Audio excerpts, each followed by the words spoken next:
Are all Yanks as anxious as you to get themselves killed, pilot officer? Not anxious to die, sir. Just anxious to matter. This is a perfect example of Hollywood making war look glamorous.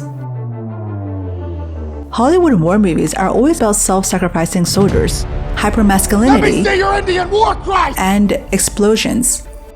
Boatloads of explosions. They promote the idea that war is necessary. I can tell you that we're going to Tokyo. And we're gonna bomb it. And of course, women are completely sidelined. That ain't no Navy issue uniform, man. These movies are problematic. So that's why I want to talk about Beanpole, a Russian movie from 2019 that subverts these Hollywood war movie constructs. The film is directed by a relatively new Russian filmmaker called Kantemir Balagov. It won awards in Cannes and was Russia's entry to the 2020 Oscars. Thematically, Beanpole shows a side of World War II that Hollywood ignores, war from a woman's perspective and the trauma that war leaves on people. Balagov achieves this through a couple of key cinematic techniques. He directs the long takes not for scale, but to deliver shifts in emotion, tone, and narration. And he crafted a distinct color palette to dissociate Beanpole from the glorification of war and the relishing of suffering that we commonly see in Hollywood war movies. And before I dive in, a warning, there are spoilers and discussions of sensitive topics in this video. Alright, let's begin.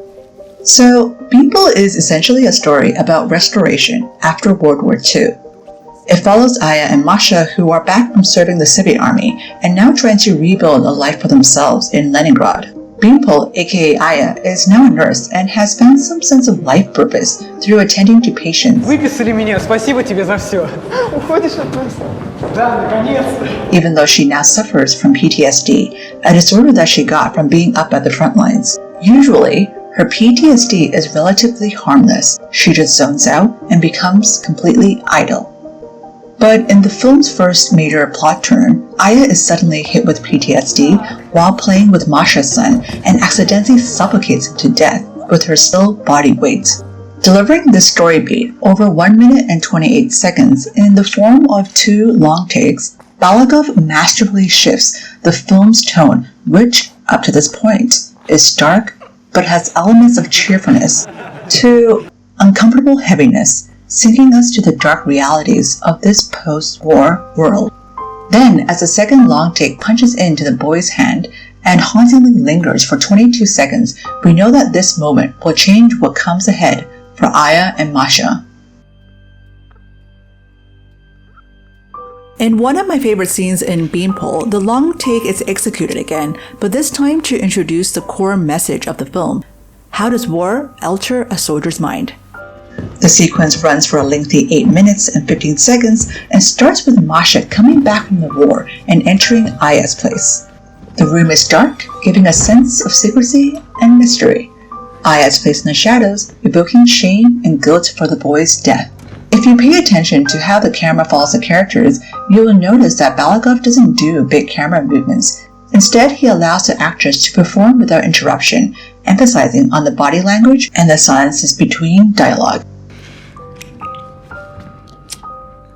Shot on profile, we can simultaneously observe them, but by only seeing half their face, something is kept hidden. Notice the shift in tone. The tension escalates as they skirt around the truth until Masha voices what they both don't want to admit. And how does Masha react to the news? Well, she turns away and simply exits the frame. This is brilliant direction by Balagov because this exit mirrors Masha's attempt at denying her own emotional pain, a behavior that she's been so used to doing during the war, and instead she suggests that they go out dancing. Balagov leaves the shot on Aya, who now turns towards the camera, looking as confused as we are. From this point onwards, Aya becomes our surrogate, as we and Aya herself follow Masha's attempt to mentally readjust from the war.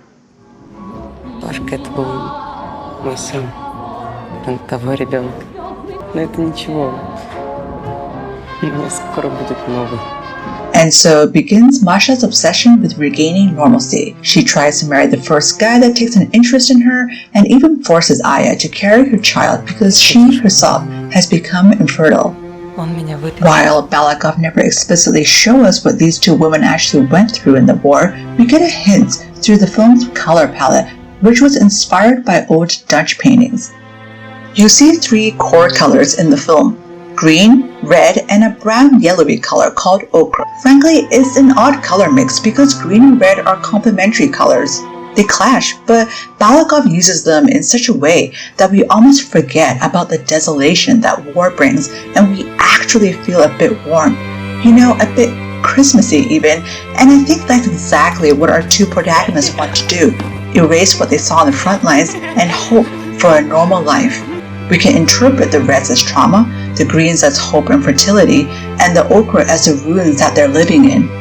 Now, bringing together this color meaning and the long lingering shots, Balagov lets us feel the raw humanity and the torture our two leads are going through, the yearning for happiness, the frustration, the emptiness, and all with the purpose of drawing attention to the effect war has on women.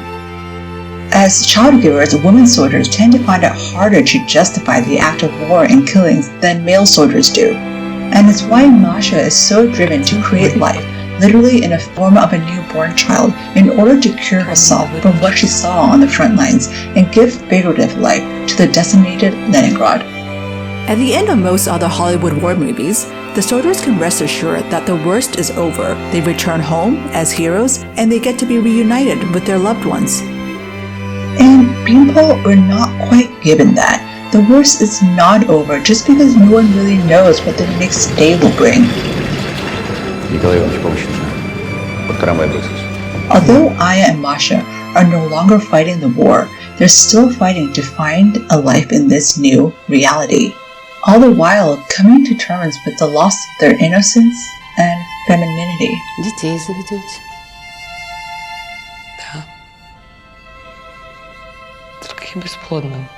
But the film does give us assurance that Aya and Masha have each other to count on, and as we've seen in many intimate two-shots of these two women throughout the film, they actually only really have each other.